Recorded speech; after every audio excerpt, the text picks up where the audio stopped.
അമേഠി റായ്ബറേലി സീറ്റുകളിൽ കോൺഗ്രസ് ഇന്ന് സ്ഥാനാർത്ഥികളെ പ്രഖ്യാപിച്ചേക്കും. ഈ മാസം 20-ന് തെരഞ്ഞെടുപ്പ് നടക്കാനിരിക്കെ നാമനിർദ്ദേശ പത്രിക സമർപ്പിക്കേണ്ട അവസാന തീയതി നാളെയാണ്. മൂന്നാം ഘട്ട തെരഞ്ഞെടുപ്പ് 7-ന് നടക്കും. വിവരങ്ങളുമായി ഗൗതം അനന്തനാരായണൻ ചേരുന്നുണ്ട്. ഗൗതം, വലിയ പ്രഷറാണ് ഈ നെഹ്റു പരിവാറിന്. കാരണം അവിടെ നിന്ന് സ്ഥാനാർത്ഥികൾ ഉണ്ടാകും. ആ കുടുംബത്തിൽ നിന്ന് അമേഠിയിലേക്കും റായ്ബറേലിക്കും പരമ്പരാഗത സീറ്റുകളായിരുന്നല്ലോ. സ്ഥാനാർത്ഥികളെ സംബന്ധിച്ച് എന്തെങ്കിലും സൂചനകൾ കിട്ടുന്നുണ്ടോ?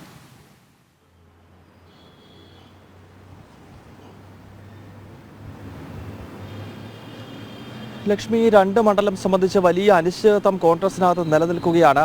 ലോക്സഭാ തെരഞ്ഞെടുപ്പിന്റെ പ്രചരണവും അതല്ലെങ്കിൽ ഈ തെരഞ്ഞെടുപ്പ് കമ്മീഷൻ പ്രഖ്യാപിക്കുന്നതിന് മുൻപ് തന്നെ റായ്ബറേലിയിലും അമേഠിയിലും സ്ഥാനാർത്ഥിത്വം സംബന്ധിച്ചുള്ള ചർച്ച കോൺഗ്രസിനകത്ത് ആരംഭിച്ചതാണ്. പക്ഷേ ഇത്രയും ദിവസങ്ങൾ കഴിഞ്ഞിട്ടും ഇപ്പോൾ നേരത്തെ ലക്ഷ്മി സൂചിപ്പിച്ചതുപോലെ നാളെ വൈകുന്നേരത്തോടു കൂടി അമേഠിയിലും റായ്ബറേലിയിലും പത്രിക നൽകുവാനുള്ള സമയപരിധി അവസാനിക്കുകയാണ്. പക്ഷേ ഇത്രയും സമയമായിട്ടും കോൺഗ്രസിന് ഈ രണ്ട് മണ്ഡലങ്ങളിൽ സ്ഥാനാർത്ഥികളെ കണ്ടെത്താൻ കഴിയുന്നില്ല എന്നത് ആ പാർട്ടിക്കകത്ത് നിലനിൽക്കുന്ന വലിയ ആശയക്കുഴപ്പം അത് പുറത്തേക്ക് മറനീക്കി വരുന്നു എന്നതിൻ്റെ കൃത്യമായ സൂചനയാണ്. കാരണം UP-PCC ആണെങ്കിലും ഈ അമേഠി റായ്ബറേലി ജില്ലാ കമ്മിറ്റികളാണെങ്കിലും അവിടെ രാഹുലോ പ്രിയങ്കയോ നെഹ്റു കുടുംബത്തിൽ നിന്നുള്ള ആളുകൾ തന്നെ വരണം.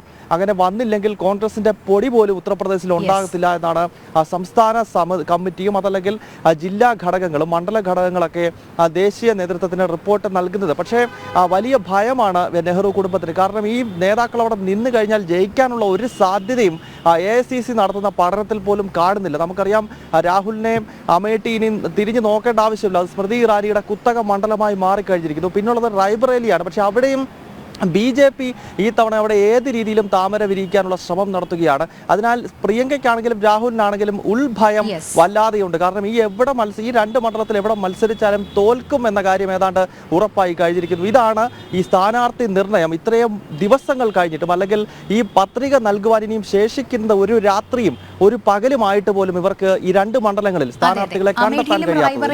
നിന്നില്ലെങ്കിലും നാണക്കേട്, നിന്ന് തോറ്റാലും നാണക്കേട്. വലിയ സമ്മർദ്ദത്തിലാണ് നെഹ്റു കുടുംബം.